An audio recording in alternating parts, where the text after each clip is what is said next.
I have a question for you, Socrates. Can goodness be taught, or do we acquire it through practice? Or if humans become good neither by teaching nor by practice, then perhaps it comes to us by nature, or in some other way.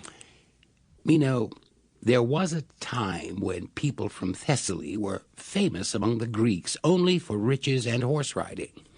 Now, if I'm not mistaken, you are equally famous for wisdom, especially at Larissa, the native city of your friend Aristippus. Gorgias is responsible for this. When Gorgias went there, the best young minds fell in love with his wisdom, including your lover Aristippus and the other leaders of Thessaly. He taught you the habit of answering questions in the grand and bold style of those who know. This is the style in which Gorgias answers all questions. Any Greek may ask him anything. My dear Meno, things are quite different here in Athens. Wisdom is a scarce commodity. It seems to have relocated from us to you. I'm sure that if you were to ask the Athenians whether goodness is natural or acquired, they would laugh in your face. They would probably say, "Stranger, you have far too good an opinion of me. If I were inspired, I might answer your question. But I don't even know the meaning of goodness, much less whether or not it is acquired by teaching." Meno, I live in this impoverished land, and I am as poor as the rest of its citizens. I confess with shame that I know nothing about goodness. So if I don't know what it is, how can I know its qualities? If I knew nothing at all about Meno, how could I tell whether he was handsome, rich, and noble, or the opposite of these qualities? Do you think I could? Of course not. But Socrates, are you serious when you say you don't know the meaning of goodness?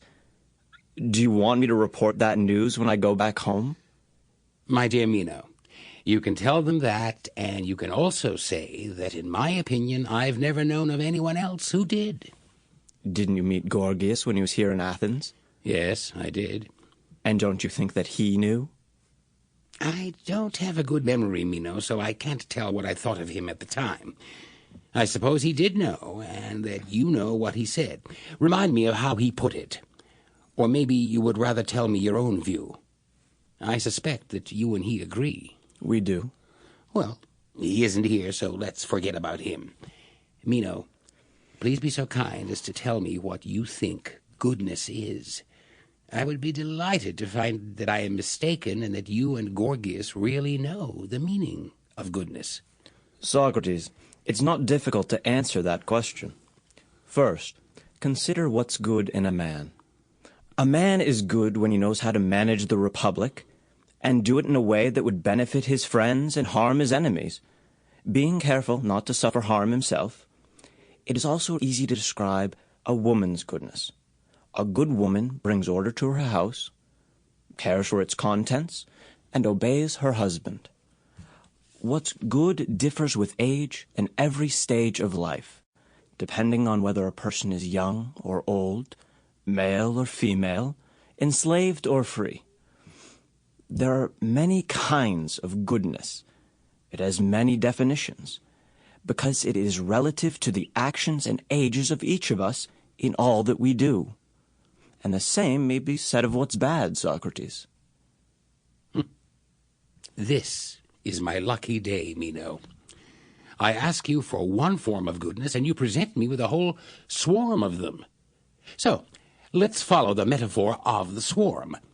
If I ask you to tell me what is the nature of a bee, and you answer that there are many kinds of bees, then I would ask you whether bees differ as bees because there are many different kinds of them, or because they are distinguished by some other quality, such as their size, shape, or beauty.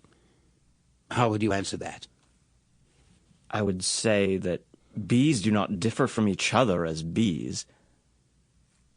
Suppose that I went on to say, that's what I want to know, Meno. Identify the quality that makes them all alike, not the ones that make them different. Would you be able to answer that? I would. Similarly, if the Sample complete. Ready to continue?